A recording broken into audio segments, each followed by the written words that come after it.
to start with personal branding. I want to get your elevator pitch on personal branding. What is it? What is personal branding to you, and why is it so important that real estate agents are putting this top of mind? It's so interesting because I was literally talking about this yesterday, and I was writing an article for a publication, a real estate publication, about it as well, because I think people forget that, you know, when you work for a company, regardless of how large and well-known that company or that brand is, we all have our own personal brand within that company. And especially because we have social media and we're so prevalent, and I deal in a lot of the psychology behind social media and how we're vetting people, how we are in sort of the Amazon Prime world of 5-star ratings. 10 years ago, if you didn't have a Facebook page, then I didn't think that was weird. If you don't have a Facebook page today, I think something's wrong with you. And so does the majority of people that are there, because we've established this behavior pattern about trust and having an online presence. So if you at all are online or have social media, which I'm assuming every real estate agent here does, you have a brand whether you like it or not.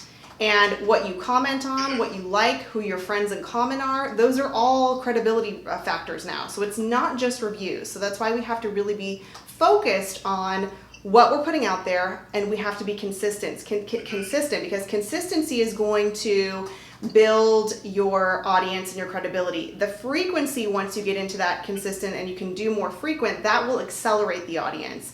But the personal branding is key, because if you can't articulate in one sentence, I make people do it in 10 seconds in one sentence, and I'm sure that's because of Snapchat. And if you can't articulate what your benefit is and what you do in one sentence, and my 5-year-old can't repeat it back, we have a problem, because you don't know your brand. And that is the hardest part of business. Once you figure that out, everything else is easy, because you either make the decision, yes, this is part of my brand, no, this is not part of my brand. Yes, this is part of my niche, no, you're outside of it, let me get someone else to help you.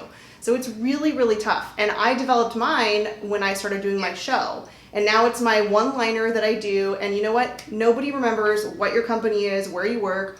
All they're going to remember is those last few things of whatever you say every day in the unique value proposition.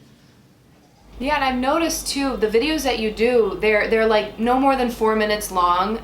They're to the point, and they get right to it. I think like that's the beauty. And people, you know, they want to consume things, but you know, they've got things to do. They've got to go get their Starbucks. They've got to go, you know, pick their kids up, things like that. So I think that it's super important to make it informational, but also valuing your listeners' time.